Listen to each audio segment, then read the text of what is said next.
This is Hearthstone Grandmasters here for the Asia Pacific region, the first region of the day that we have as usual, shortly to be followed by Europe and then Americas, probably a long way down the line, even though things are moving a bit faster due to last hero standing. We're seeing a few sweeps here and there. Still, the usual pace of play in Europe and America is a lot slower than here in APAC, which, if Surrender has anything to say about it, will be very quick indeed after getting a 3-0 sweep at the start of the day. I wonder if he's going to be looking to go for the same strategy here of sweeping with his Druid right out the gate. Yeah, it's very likely, I suppose, given that Surrender is not running Bomb Warrior, which I believe is the main culprit for sweeps if we would see any throughout the day. Posesi nearly got the 3 over Tyler, culminating in a 3-1, and 2 of those wins were won by Bomb Warrior. And so we have to ask ourselves again, why is Surrender not bringing this? My theory is that he just would rather have Druid as a potential to catch people off guard, because once certain decks are out of the way, the Druid very much has a chance of sweeping as well. Yeah, it would be very, very interesting to hear. There's always the possibility where players just say, I don't think it's that good. We kind of had a similar situation with, what was it, Blitzchung and Kin, as the two players practicing together from Hong Kong last season who weren't bringing Pain Warrior, which was completely ubiquitous, apart from those two players. And they had some complicated reasoning behind it, but in the end, I think it was kind of trumped by the idea that it's just so good. You kind of have to bring it. And for this week, despite us having LHS, the meta itself, even in the Conquest, was not settled whatsoever. And I think that very much lends itself to why we're not seeing anything that's too different from the Conquest decks last week, despite this format being the opposite. It's because people don't think there are any hard counters at the moment that say, oh, I lost with my Mage to their Druid, for example. I really want to queue X deck into that. It's just... I can't even think of something that I really want to queue into Druid, so people could just be defaulting on what they believe are the best decks all around, and maybe Surrender is the only one who's thinking that he wants to snip specific matchups, which is why he's not bringing Warrior and why he's bringing Druid specifically. And that's just one of my favorite aspects of the metagame in general at the moment, is how even all the matchups feel. I don't feel like there's very many hard absolute counters in the metagame at the moment, which I think makes for a much more skill-based metagame, specifically in tournament play. Starting off Mage for Surrender. Against this Priest, Posesi has a very nice curve, I have to say. Getting on board is what we want to see against Mage in the early game, even if it's coining out just a Volpera Scoundrel. If it gives Posesi the best chance of sticking Apotheosis, then I think it's good. Or we could even see the Apotheosis come down early, but the fact that the Dalaran Mage doesn't get traded down makes me feel more likely for Volpera. Right.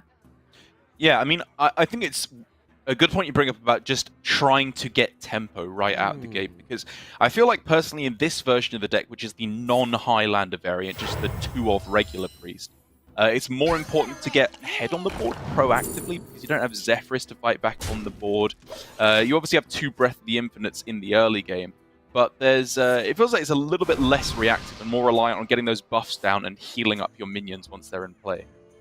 That's right. And despite this not being Highlander Priest, we're in agreement that Posesi's list is something more along the lines of what I like to see compared to, say, Shakti's. It's got the double Raised Deads in there still, and of course, the ubiquitous these days Cabal Acolyte and Wave of Apathy combo. The double Cobalt Spellkins also give itself even more chances of hitting the Waves of Apathy. Definitely looks like we're gearing up for a combo turn here for Surrender with the Apprentice and Shenvala. It's really just a case of how he wants to go about it, because there's the argument for Primordial Studies on this turn to try and activate the Cram Session. I do, however, really like this line of saving the Primordial Studies as another cheap spell in hand, and potentially even delaying until like turn 6, maybe even 7, although you are running into Soul Mirror scariness there. I like his line of waiting here. Yeah, I'm glad you brought this up, because for me, this is for sure a hand that goes off as a big combo. It's just the matter of timing when that happens.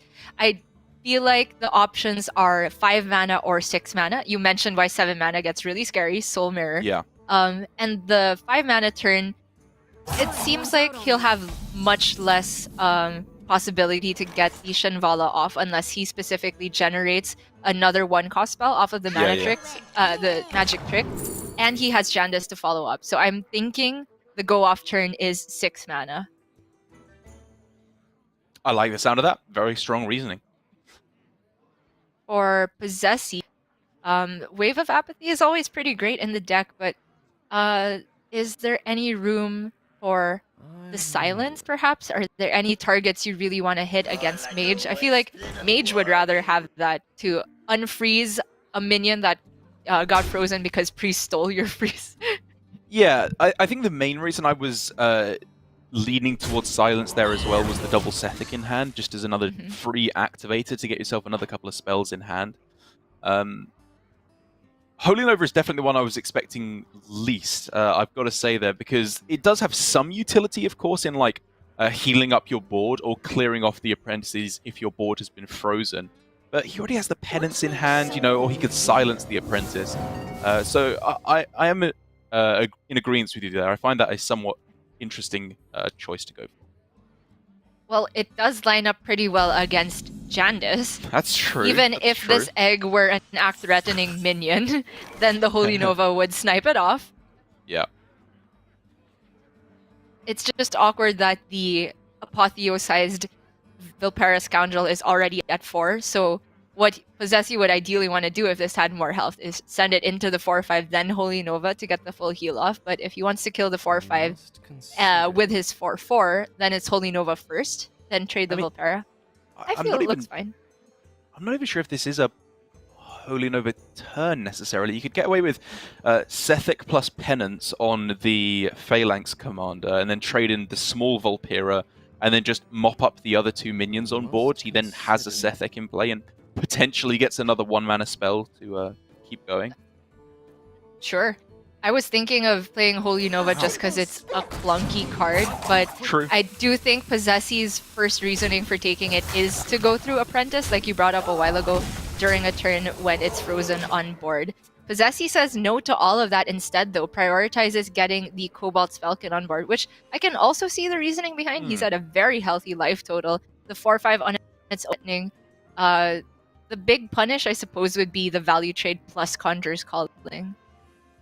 So, Gia, we were talking about turn 6 being the pop-off turn, and Surrender clearly absolutely agrees. 1 turn before the powerful removal comes in with Soul Mirror, and that is, for him, I think, going to have to be the spot where he tries to get in as much damage as possible. And with a fantastic set of spells here available, what do you even go for?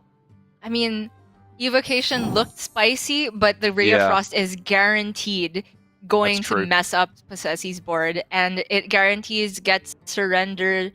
It guaranteed gets Surrender a full second cycle of spells. So Shinvala can summon 2 5/5s this turn. Yeah, I love it. I think it's very, very spot on. And at this point for Surrender, yeah, I like this. Freeze the 2 minions and possibly in the 4/5 face at this. Or if he's double freezing the Cobalt, then he's going to take the trade on the Vulpera instead. Alright. So reasons for trading there instead of going face is that Surrender probably doesn't feel like he's setting up lethal for the very next turn, which is a fair assumption. He doesn't have any burst in hand, and the Apprentice is likely to die this turn. So the Holy Nova coming in pretty strong here. You know, it is the situation that we are anticipating of a frozen board, difficult minions that need to be cleared off right now. And you'd have to guess that it's going to be Nova Penance to clear off the Shinvala. Oh, it's so painful to not clear off a 5/3 here. Yeah. But yeah, you absolutely do have to get rid of the Shinvala, because Mage, if they hit a single card draw, can very likely get another cycle down and another 5/5. And all of a sudden now for Surrender, if he wants to start playing out these Astromancer Solarians, as is probably a pretty good idea, that's when we start running into the real nonsense of this game, where Soul Mirror copying the Astromancers for both players, prime time like there's no tomorrow. I mean, I'll end up ripping it there just to get the nice cram session down. Surrender starts with the devolving missiles, and it looks like he's actually gonna hold off on one of them. Okay. The Firebrand, of course, gets a very, very nice clear here. So I think this is worth, now that he's seen the results, giving up one card draw. But I'm not sure if he was expecting to end up with 4 health on Posesi's board. And it's obviously extremely weak against Soul Mirror, especially the tilting one off the top. Posesi like an absolute madman. I mean, correctly playing the one that's in his deck naturally, of course, but still you'd have to imagine very upsetting for Surrender. Surrender fade away for his big jaw-dropping moment. Take some notes from C. Let us add to our meme folders, please. Oh my gosh, that draw is huge, though. Surrender can pop off again, even with the cram session, can get more draws in there. I would just rip this. I don't think he has time to be waiting to do the turn. But is it an apprentice turn, though? I agree that something should happen on this turn, but I think he can get away with just not playing the apprentice and save it for an evocation later on. Okay, well, Surrender agrees, and that is exactly the outcome. Yeah, I think this with is very double smart. mana Cyclone, though, are you saving those both for evocation? I feel like you wouldn't have the hand space at the end. Wow. Oh, still going off this turn. Someday I'll be just like you. Okay. I'm willing to go along with it for the moment. I am skeptical, but I guess this could be pretty powerful if there isn't the board for it. Alright, so he does end up popping off towards the end, but instead of your reasoning of evocation being a reason to hold back, Surrender sees that as a reason to go in, because the evocation is another round of value generation, and he still has a second Cyclone in hand. I mean, the second Soul Prime. Mirror obviously is the absolute disaster for Surrender here, to see completely obliterating his board and having used up his second apprentice now as well. However, if it wasn't the Soul Mirror, it could have just been the Breath of the Infinite, which could have been generated off of Renew or just naturally found from their hand. I can understand the reasoning to get the apprentice down there to try and just get the win instantly, but it's a big has a very detrimental effect on the rest of his game plan now. It really does. And that devolving missiles draw is also making everything awkward. Without targets for it to go into, then he can't play Mana Cyclone, and he's just generated a bunch of expensive junk. Elementalize is the only thing he can play off of that evocation here. And it's so bad because he's 1 mana short of going side quest double secret Mana Cyclone too.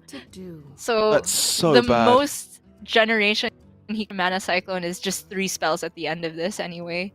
So the evocation was essentially useless here, because I think he would rather just play 2 secrets Mana Cyclone instead of Mental Allies. He took a calculated risk, and I feel like most of the time it ends up better than that. Pretty unfortunate outcome. Okay, cram session generated though. Yep, Tome of Intellect as well. That could get him what he needs to dig himself out of this, because it's undeniably not over yet. He does still have the ability to generate damage and stick a board, but it is going to start slipping away, undeniably. Why did Posesi draw the Prime first? What is this? He had more cards in the deck. Yikes. They both have 2 Prime. Well, Posesi had 2 Primes in the deck. Okay, that's bad. Oh, okay. Bad Prime. Very bad Prime. Surrender, as you can see from his almost demonic expression right now, needed exactly that to happen. I never thought I'd describe Surrender as demonic, but he did very much look like a smiling imp. Oh my. He's tested for Counterspell, doesn't know what the rest of these could be, but that Fireball puts Posesi within range of one other generated spell, or perhaps this Raz sticking for a couple turns is just dealing 1 damage to the face consistently. Yeah, just a tiny little bit of razzle-dazzle and he can definitely make this hand work. It says explode. Test for Mirror Entity he is now. Mhm. So he has on his mind the Ice Barrier and Vaporize. I think are the only ones left. Spellbender too, I guess. There's a few left, but nothing that's going to mess with giving them the old Razzmatazz. Mm-hmm. Oh! You just shuffle 2 primes to the top of your deck. Okay. Yes! Yes! You have to recharge that first, Raz. Whatever. Oh! No! Derek! Oh my god! What? It's a demon! That's It a summons it demon! with Soul Split! It's a demon! Why is it a demon? Oh my god, another one! But it's dead instantly! Ah! Oh my god. This is a very roundabout way of playing a couple secrets. Whoa! Soulfire is his own face? Okay. This fireball, a couple pings. Oh! Is this still the box or is that the... Okay, the prime is done. No, yeah. Okay. I mean, Surrender What can just hit even- lethal. He can, but it There's has a to happen counterspell in soon. play.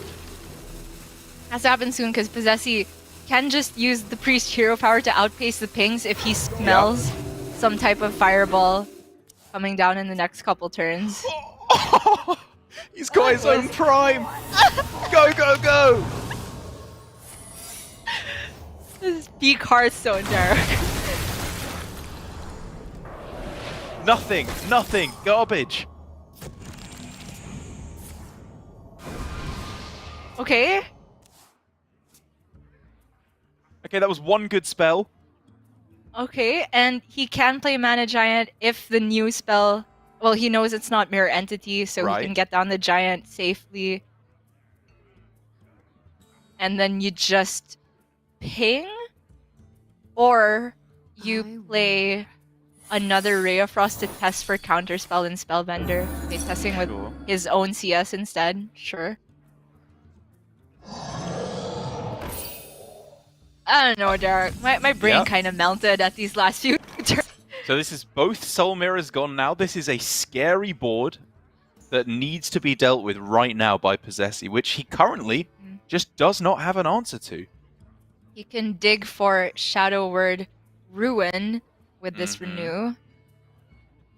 I wonder.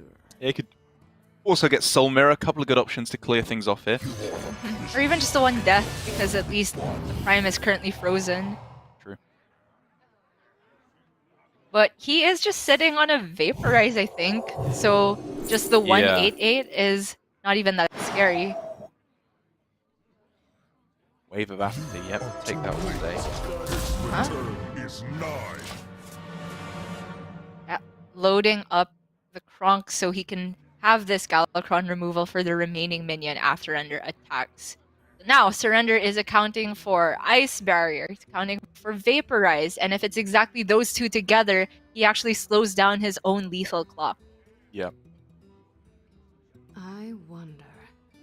So, is it start with Magic Trick instead here? Try to hit Okay. double Fireball? That's just lethal, but it's not available.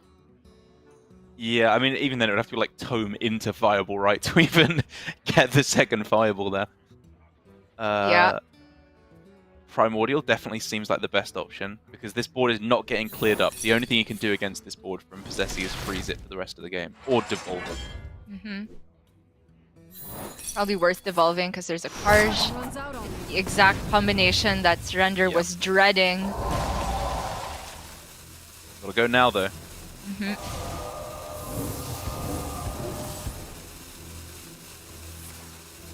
Whoa! Those are insane! The Oh tutus my that get God! summoned!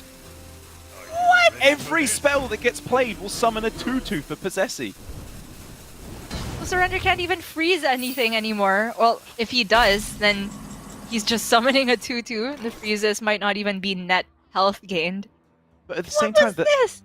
what is that card? Ashtung Battle Lord, whatever it's called. That it will be able to be damaged by spells that can usually only target minions. So, like rolling Fireball, if that's generated, can be cast on that.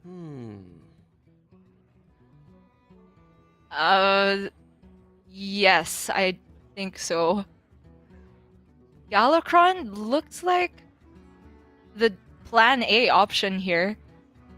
I am not sure at this point if Posesi's tested for Spellbender, but if he knows it's not that, we could look at Apotheosis, the 3/7, trade that and the 2/2 into the Archmage, and then go Galakrond.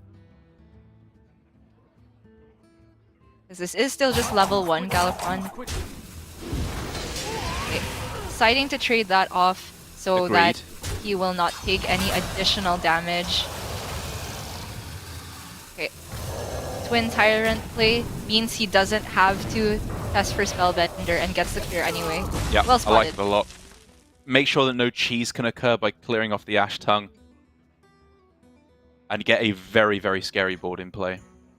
Speaking of cheese, though, while the magic trick couldn't direct for Fireball, the Wand Thief could bail Surrender out.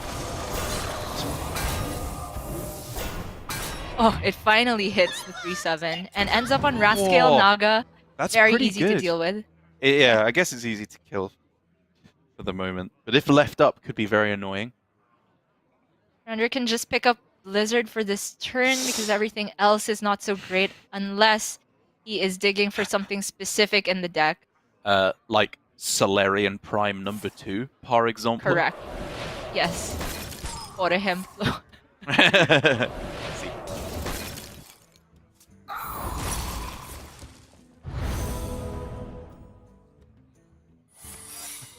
Guess who's back? Back again. Rascale Naga. Can't kill an Union on his board. Or Raised Dead? Solarian? Let's No. go. Many of them have No. died. The fact that it copied them so many times is actually relevant. It's more likely to not- come back now. I'm not saying no, it's a bad play. I'm just saying no, I can't bear to see another one this game. But it is the play. Oh. Absolute garbage. Yeah, that is. Okay, now we're garbage. just looking at this Sethek pop-off turn. Yeah, just make sure that everything else is taken out of the way for Apotheosis, heal a bunch, all that good stuff. Spellbender still potentially scary for Posesi, but even if Yep. he ends up buffing Surrender's minion, he can end with Wave of Apathy. Right. Oh, so if it does get very ruined if there's Spellbender, to be fair, so we could just look at a Galakrond turn. But that is, if he goes for that, Posesi's constant heal will be shut off, which is very scary. True. So we may just hold off until it's absolutely necessary because there's still a giant in the deck, I believe, with one left over. I think it's just giant and Solarian at this point that's left for Surrender. And while the Firebrand low-key looks like a bad draw because it's well into Surrender's deck here, it's strangely at a point where if it just Yeah. builds up a board, every minion that can go face is extremely relevant here. He's just debating whether he wants to commit the lab partner now because it's guaranteed +1 spell damage later if he wants to save it with the Fireball. I mean, given that Posesi's been struggling dealing with minions, it looks good to just play it down here. Maybe it can get 1 or 2 attacks in. Not sure if Surrender can have a read on Galakrond in particular, but that's also just another possible target that might protect the 3/4 if it is Galakrond. Oh, Fireball now! Just letting rip with it right now, trying to set up for that Solarian Prime off the top because he feels the game slipping away. Yeah, it was a setup for particularly Solarian Prime, because if we're talking about damage maximization, you would rather go for the ping instead there. Posesi now forced to go for this Galakrond. Ooh. It's the best target. That looked dark blue to me, Derek. That's the Prime. It's prime time.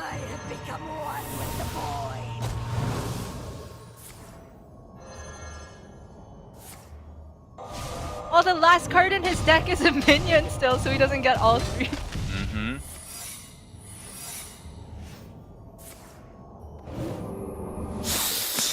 Yikes. That was Nothing good. But he can freeze this 4-5. Just the 7-7 body from Surrender's perspective. Very relevant. Posesi has the Shadow Word Death, but another secret's been played.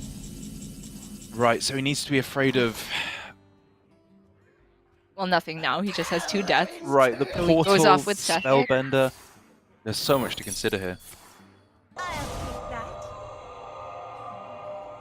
And then the Netherwind portal goes off. Bask in my radiance. Whoa. Huh? What? Is that good?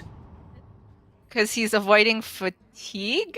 It's kind of just bad, actually. Yeah. It's gotta be bad, right? Because It's Surrender pretty bad. might just top deck it and it does pretty much nothing. Yeah, that's awful. I don't think Surrender's worried about fatigue. He's just trying to get this last bit of damage through.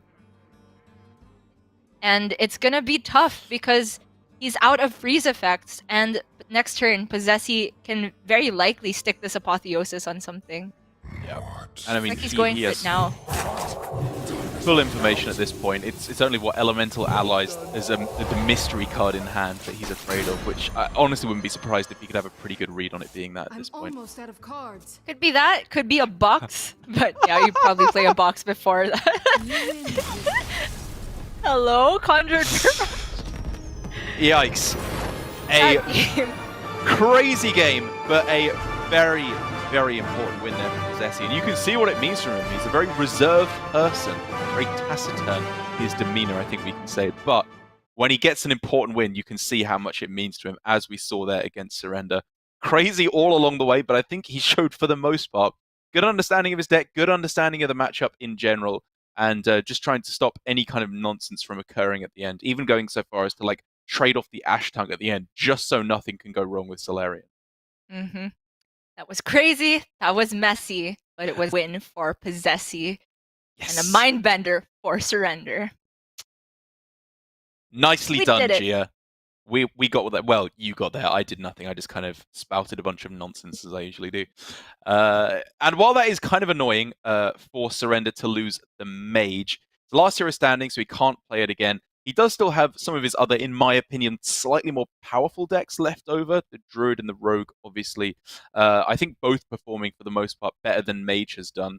But the really scary thing is, of course, that Posesi still has the Priest, which is very often touted as the best deck in the game. Are you liking the Rogue better because there's no weapon destruction in the Priest, or the Druid better because Druid is Druid? I think Druid is Druid. I do agree. I definitely like the look of that. I think Rogue, while we do like Surrender's list compared to, say, what we saw from Tyler a while ago, I think that it can get dealt with or picked apart by Priest removal very easily. The stealth minions can get caught by Breath of the Infinite, so on and so forth. And sometimes the healing can be just enough for Rogue to not be able to get there with the reach. For Druid, though, because Surrender's specific list has so many threats, it has the double survival of the fittest, and it's very dense with the Beast package. I think that it has a lot more game against Priest if you just go wave after wave. That is when Priest can start to struggle. And I also think that for the rest of the lineup, Surrender's Druid has a better chance against what Posesi's bringing, because that Rogue, I feel, can fall victim to Posesi's Soul Demon Hunter. That's the big thing, right? That's what he needs to bear in mind with his Q order is how does counter go? Because like you said, Rogue very vulnerable to the Demon Hunter, I think is pretty generally accepted as.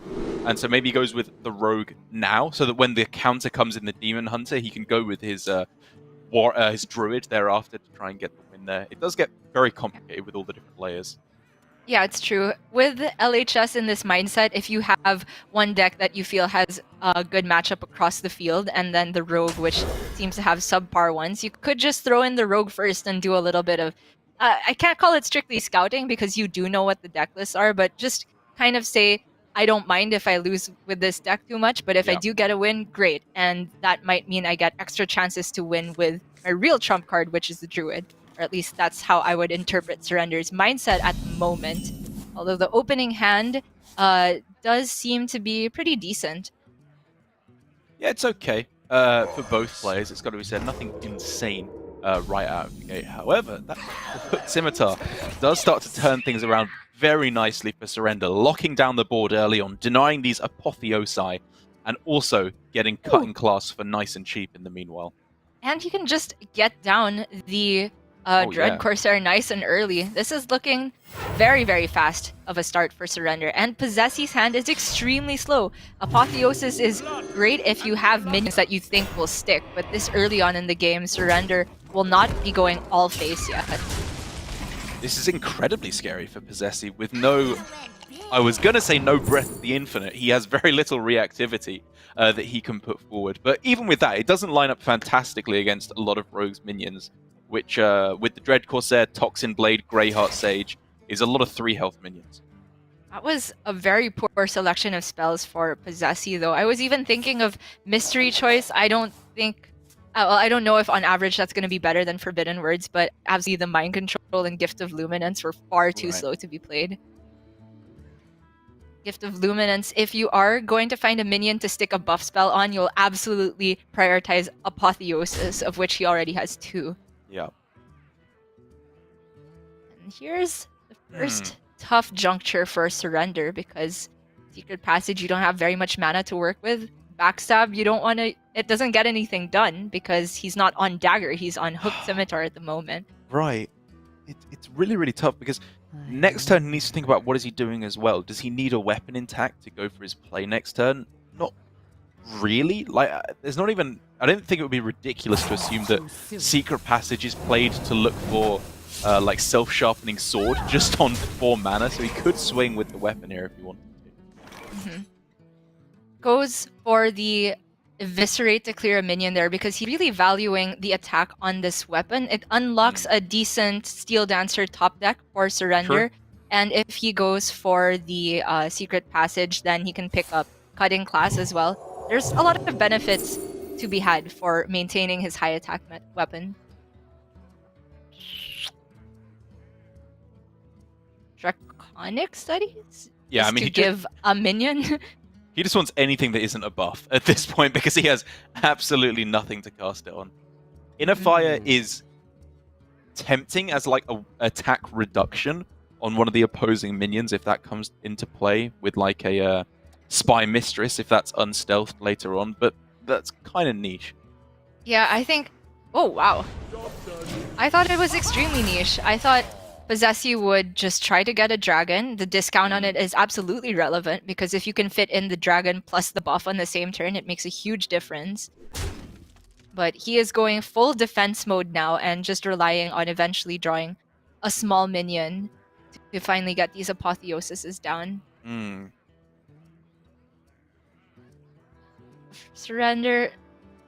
If this is a passage turn, the best he could pick up with 3 mana remaining, I suppose, is Cutting Class and Dread Corsair. Without a stealth minion on board, though, then Greyheart Sage becomes a bad pickup. It's really tough. Yeah, I mean, there's a few good outcomes. Like any of the 1-drops are good. Self-sharpening sword, I think, is deceptively powerful there, just to have it in hand.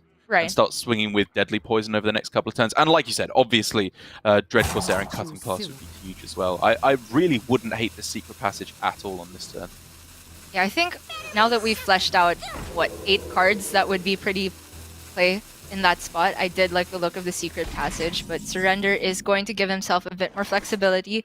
With this play, I can only assume it's going to be Jandis next turn into the Secret Passage, but still diligently holding on to this Hooked Scimitar, even though he had the mana to redagger, because he just values the high attack weapon that much. Ooh. Nice pickup. Well, we could see just a generated 6-drop now, but the Deadly Poison use is painful, not gonna lie. So Jandis instead probably gonna put similar amounts of pressure on the board. Wow. Those are both pretty good, right? So that's after this is attacked, not after this is damaged. So the ability on Wrathspike Brute is probably not all too relevant for the near future. So I could understand going with that one is the illusioned one in order to keep the high attack on Glavebound more relevant. Yeah, I completely agree. And also, it's just scary for this to be full health and walk into a Cabal Acolyte. That's the size of minion that you really True. want to steal if you're Posesi. So I do think you'd put the yeah, the illusion on the Raspite group. Oh, big draw. Yeah, instantly doesn't work out for Surrender there with Shadow of Death off the top, but I still absolutely think it's the way to go. But Shadow Madness is pretty cool in its own right. For the next turn, perhaps, because if the Jandis and the 2/6 are still there, wait a second. If you attack with the Jandis, then the Raspite goes off, and then it doesn't even get damaged, right? So then you steal the 2/6 and then kill the Jandis. Yeah. Yeah, okay, I can get behind Shadow Madness, but it's gonna be death on the Glavebound this turn. Yes. I mean, I can also kind of understand Shadow of Death picking it just to have an answer to if a Steel Dancer comes down or any of the other big minions. But I guess it's pretty much exactly Steel Dancer that you'd be picking it for there. There's also an argument for the mana efficiency of going Madness right now to steal the 2/6, go into Jandis, and yes, you'd have to make the read that the 2/6 is the one that's fragile, but I think it's decently clear. And then the remaining board for Surrender is a 6/4, which doesn't want to trade into a 2/3, and you could potentially try to stick Apotheosis. Right. It is very optimistic. Oh my goodness. Whoa! That's insane. It really is. Nightshade Matron, easy clear on the Volpera. Surrender doesn't even have to think about any extra damage being sent into that. And one thing that I really like that we're seeing here from Surrender is kind of the core of his philosophy of the matchup, so far as I can tell, is holding on to these weapon buffs, not for the hooked scimitar. I think he realizes that he's in a good position here, but it could all go wrong. As soon as a Soul Mirror is found here, the board's wiped. He has to go back to square one, which means finding the self-sharpening sword. And if he has these weapon buffs in hand to carry on with that, he has great refill and should be able to win the game, even in the case of a board kill. Yeah, he's bought himself enough time by being patient with the secret passage where it can absolutely be 2 or 3 more waves of threats, and he can play out all 5 of the cards found from it. And even if he doesn't find the oh my gosh, a generated Murazond. Yeah. Yikes. I'll finish my thought though. Even if he doesn't find the self-sharpening sword, just the dagger, deadly poison, Volpera, Toxin Blade is nothing to scoff at this point. It's just 10 damage across 2 turns. Zessie was looking rather unhealthy at the moment, but he did clean up the vast majority of that board. Oh, double Toxin Blades. Yep, this is a hand that screams for a weapon, and I think it's fair to say that the measly daggers that you can get off the hero power would not be quite strong enough to put Surrender over the finish line. So secret passage, probably after a backstab, feels like the way to go for me. Yeah, I like the sound of that. Fish for the self-sharpening sword. If he finds it, that is just 2 more charges than a dagger would have, and so it's a lot of compounding extra damage when you put all of the buffs on it instead. 5 draws. Not good. There it is. The nuts. Yep. Insane right out the gate. He even gets Greyheart Sage, and the cards drawn off of that will remain in the hand after the secret passage is done. But the trade-off is you don't immediately deadly poison.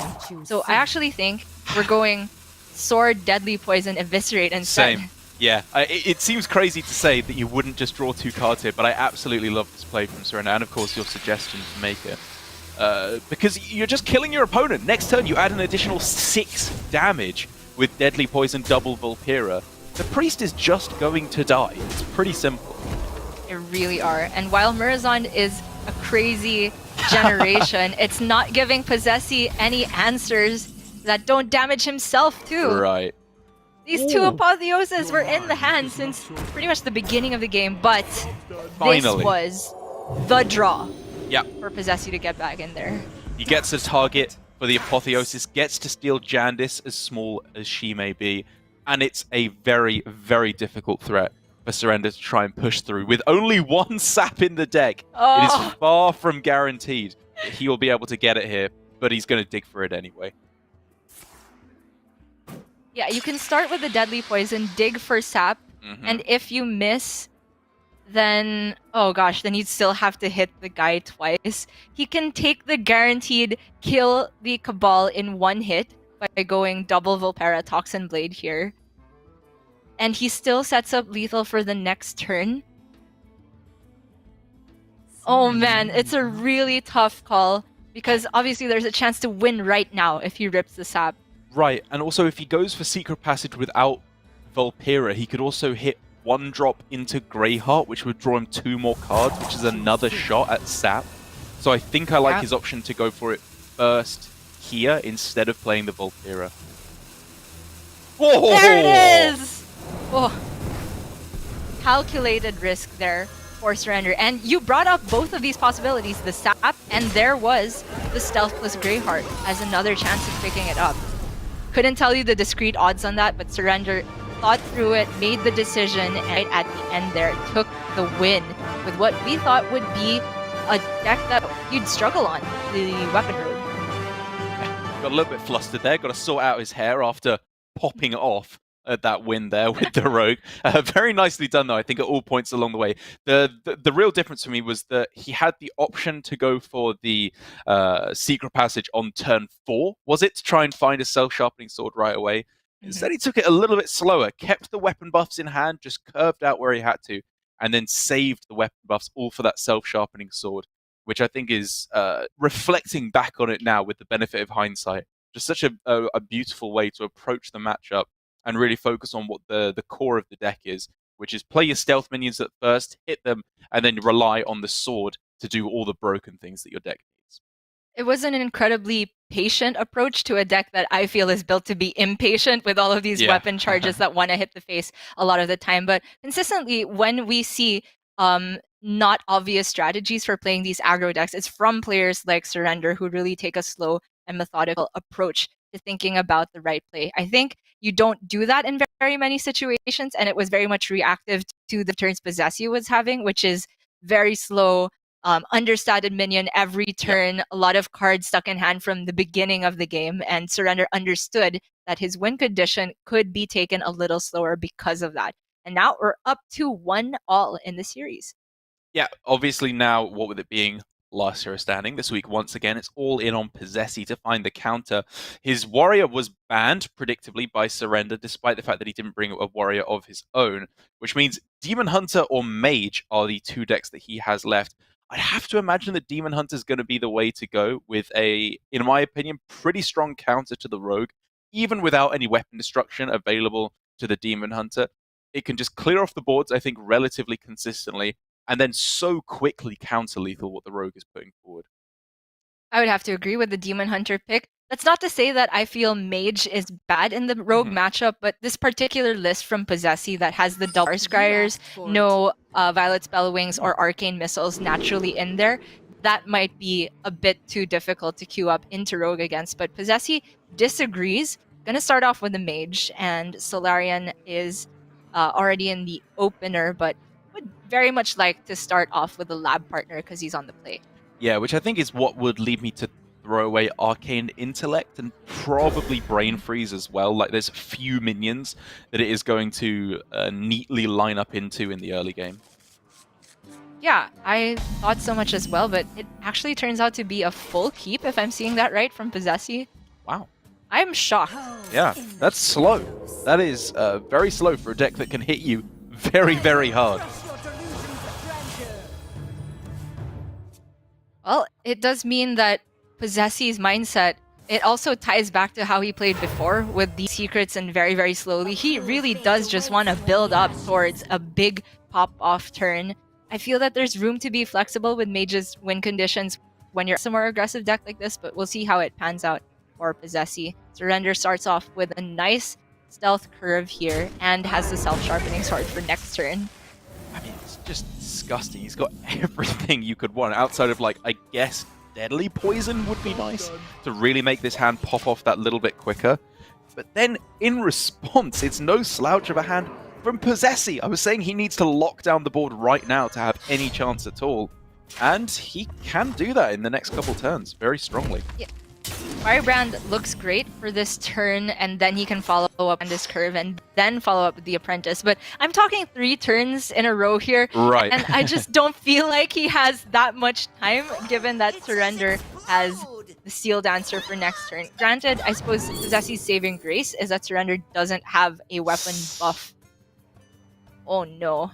Disaster in terms of the spells available there. He wanted anything cheap at all that did something. Sorry, I should clarify, because no spells in the deck, no secrets in the deck. Sorry, going to be doing absolutely nothing there. So Power of Creation, hopefully to find taunts a little bit later on in the game. I mean, if we don't think he's going to hit turn 6, turn 8 is ridiculous to even think of. Yep, but it was pretty much the only card that seemed playable at that point. So don't fault Posesi. I don't fault Posesi for taking it. However, I was not sure about how to play the rest of this turn. Committing the Apprentice into a self-sharpening sword. Surrender scratched his head there, and you know what? I'm scratching mine. I don't know what this Apprentice is accomplishing. Well, I think it's accomplishing a couple of things here. In that it soaks a hit primarily, which is 2 health that you've just gained right off the bat. And also, it's just fighting for tempo, right? It clears off it keeps the rest of your board intact. Jandis next turn is looking very powerful as well. Wait, what? Blood and plunder. Whoa! Wait! Surrender just Jed a Vulpera Toxin Blade. which allowed him to play the Dread Corsair, which was otherwise unplayable. That's some god level play right there. Literally, only Surrender could do that. He's the only person in the universe.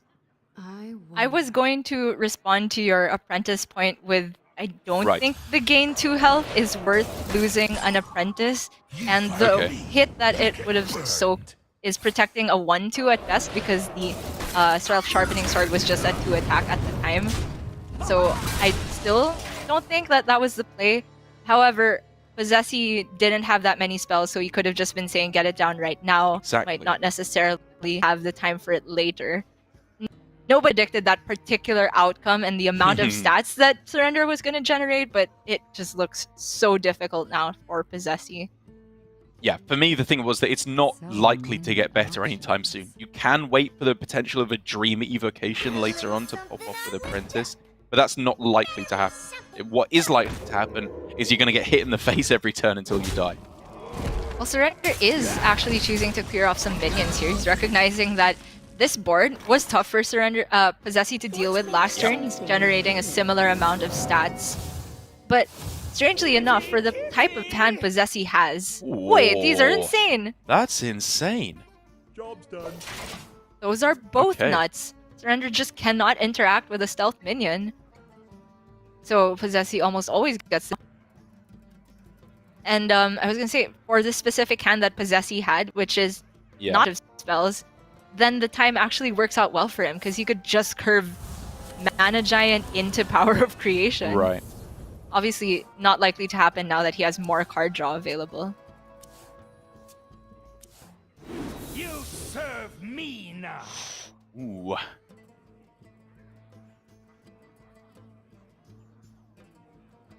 Was looking to hit Krasinov would be the nuts here to get another charge on the sword, but I think he can suffer a Jandis. Okay, Deadly Seal. Okay, if this generates an 8-cost minion, never mind. I'm on board. If it generates Grom, the backstab would have been insane there. I was setting up for a great Grom. That would have been an easy one of my top 5 clips, ready to go, but now I have to do more work. I'm disappointed.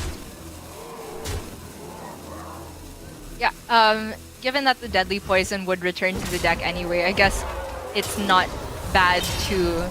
Or you don't feel like you're wasting anything by only getting the charge on that charge of the dagger. I've loved pretty much everything that's happening on both sides of this game. I think it's been a very high-level display of the matchup. You love that Vulpera generation? Definitely did too. Oh, yes. Okay, this Firebrand has the potential to be enormous here. You fight me. But if these hits go on the 4-4, that could be like Posesi. Because I imagine this Brain Freeze is going to hit the Volpera. Okay, with the spell damage, it can go on the seal. Actually, it's not 100%. Wouldn't you still rather definitely kill the Volpera? Because it's actively 5 damage? I guess so, yeah. But that's the dream. Someone's out on That was supposed to be Kel'Thuzad proccing as well, right? Like, he hadn't played a spell up until that point. I saw the proc animation go off last turn, but I can't remember what for. Yeah, I mean, I think it looked like it was on Surrender's turn. Something strange happened there with the interaction between Jandis and Kel'Thuzad. I'm sure it will become clear in time. Yeah. On looking back on it. Surrender. Hunting for lethal or at least a weapon to set up over 2 turns. The double cutting classes are very expensive, but deadly poison. Yeah, so he can get a 2-mana cutting class. This is good, but it's not game-winning quite yet for Surrender. He needs a little bit of extra help. The Worgen Infiltrator can just get in there for 2. Because, I mean, from Surrender's perspective, right? Blood Yeah. and plunder.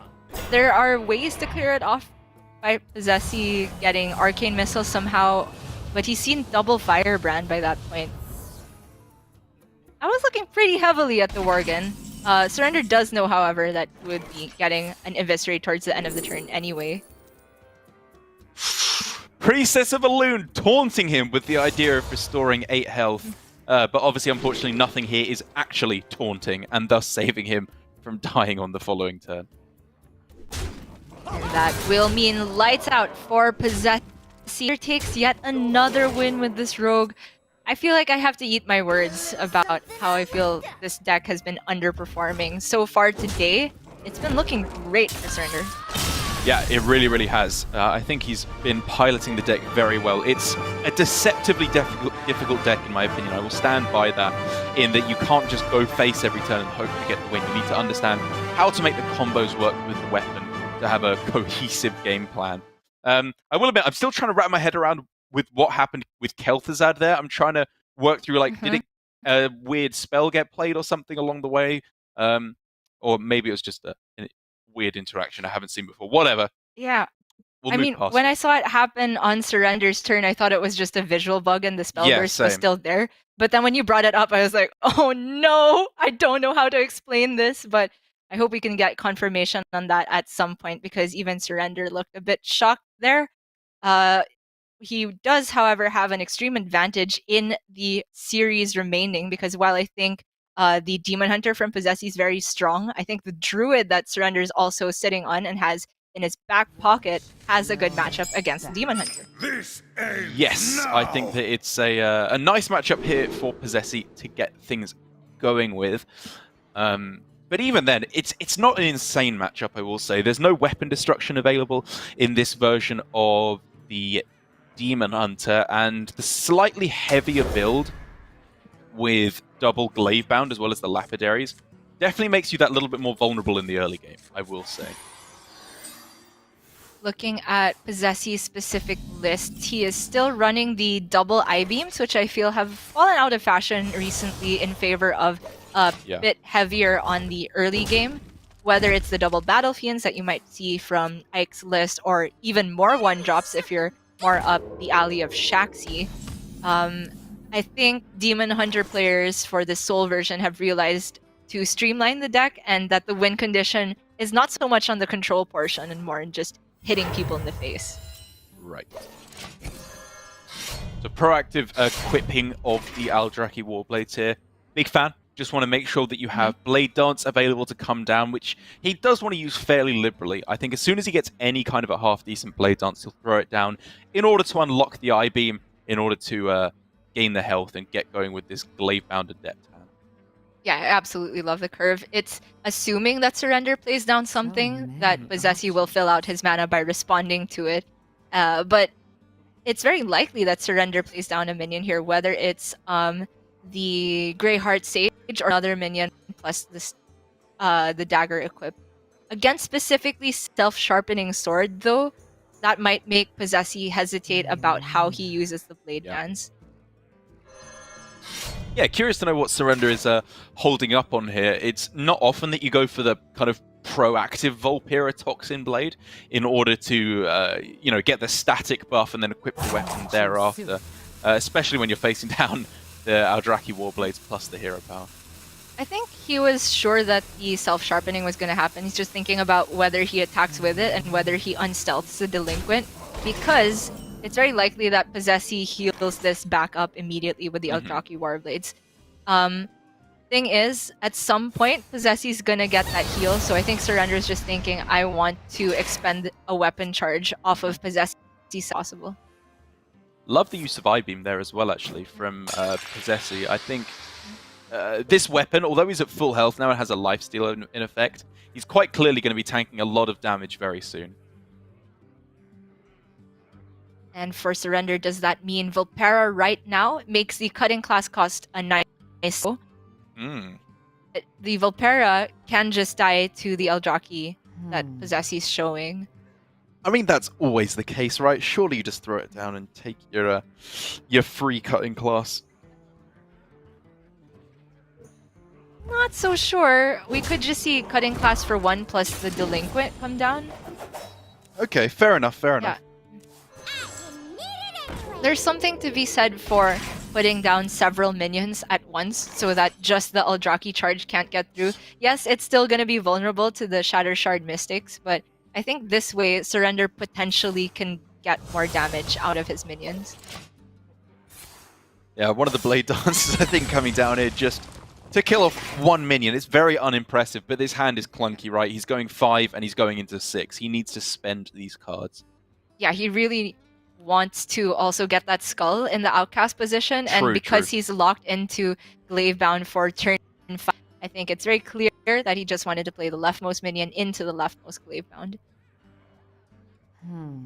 So I think we've seen consistently Surrender wanting to save Secret Passage for turn 6 most of the time, because that allows you to get down Jandis or Krastinov as the 2 impactful legendaries. So I don't anticipate a Secret Passage on this turn. And instead, I think just Eviscerate plus the Toxin Blade looks pretty good. I wonder. Yeah, I can see that. The one thing that you do unlock on 5 mana is the Steel Dancer off of Secret Passage. But because there's still a decent alternative play, I don't hate the sound of just holding on to this for even more flexibility next turn. Something I whipped up.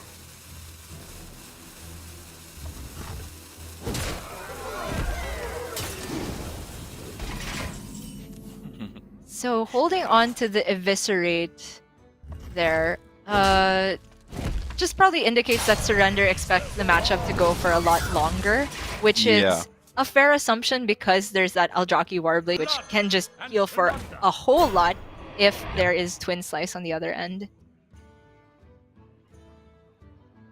Or Soul Shard Lapidary. So there's a couple of good options here off of Secret Passage, of course. If he saves the backstab, he's clearly got Krastinov on the mind, you'd have to imagine, with wanting to just trade that in. But with going for backstab first, I guess he does open up a little bit more flexibility in terms of dealing with this. Yes.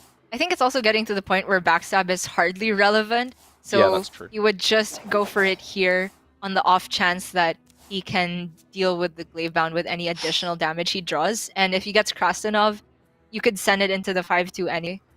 But this is... Oh man, you really want to play Steel Dancer and Jandis as well. Oh. Yeah, I mean, it's not Krastinov this turn, I'm pretty sure, because that stays in the hand. Correct. Due to it having cutting class. Exactly. And so... I'm undecided as to whether you go for the Jandis or the Steel Dancer. I think it's surprisingly close here. It really is. Whoa! Ooh. Good order for Xavius too. Due to the Spy Mistress till after the Steel Dancer generation. Yeah, I mean, Surrender is clearly a student of Xavier's school for gifted Hearthstone generators. Alas, poor warlock. Ooh. Oh, Shatter Shards, but no Soul Fragments in the deck! Oh, I didn't even realize! No! Didn't get a single Spirit Jailer or Soul Shear that whole game. Oh my gosh. and that means it is a clean 3-0 for the Rogue for Surrender. Only losing one game with the Mage right at the start, but just showing the power of that deck. If there's no way to clear off the weapons, it's just free reign to go crazy with the self-sharpening swords, attacking face every single turn. And I think, again, as I said, showing a lot of proficiency with a deceptively difficult deck there on the aggro weapon Rogue. A masterclass from Surrender, sailing through to the semi-finals.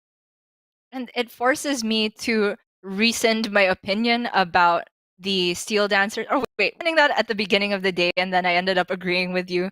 So I have to rescind. I was against Steel Dancer. Yeah, I think I ended up agreeing with you at some point. I have to rescind my agreement.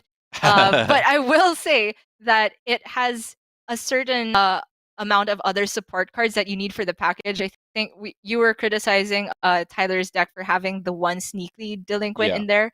So Surrender's list that still has the Steel Dancers, but has, I think, a bit more of a consistent curve to support it, makes sense to me. And he also just piloted the deck so well. The patience on the secret passages, on his usage of the Hook Scimitar on the previous game, just looked extremely clean. Yeah, I will say that at every point he played Steel Dancer, there was an alternative strong option. Like, it was usually Steel Dancer or Jandis or Krastenov or whatever. Like, it's fighting for a lot of mid-game power spots. But I will absolutely agree with you that Surrender was piloting that deck very, very well. He's just a god. Like, we can talk all we want about who out of the newcomers is the best player in APAC. For him, it's just back-to-back-to-back, performing very, very well, getting to the finals of last season. Again, another top 8 in the second week of this second season of 2020. Top 4 even. Yeah, exactly. Yeah. Just doing better and better every time. He's just insane. He's just head and shoulders above almost everyone else in the APAC field, it feels like. Week 1, I was still arguing with you in favor of players like Glory and Temu that we've seen, and they are very, very much in the upper echelons. But in terms of just pure results, we did not see Alutamu in the top 8 this week or last. Glory, we saw him in the top 8 last week, but not this week. Surrender's been the lone player, I believe, to have more top 8 appearances in the first 3 weeks than not. Yeah, he's top just 4 appearances, rather. Right, yeah, just consistently putting up those results and doing it with weird decks. You know, he's the one player who didn't bring Warrior, and yet he's the first player to just sail through to the semi-finals to be played out on Sunday in a very, very cool fashion. That does mean now that we need to find out who is going to be joining him in the second spot from Group B going through to the semi-finals. First of all, we're going to go to our elimination match between Kin and Tyler. The winner of that match will be going on to face Posesi after having just lost to Surrender. And we've been talking back and forth about the power of Rogue deck, the power of these aggro decks. But for me, Tyler, with his kind of hybrid lineup between Druid, Warrior, Priest, and Rogue, has kind of found a good spot with just the good decks, but also has a couple of vulnerabilities in his lineup for sure. I'm also very interested in how this plays into Kin's strategy in particular, because Kin, with the Galakron Warlock, the one that we featured in the deck spotlight for today, and also the only Gala Warlock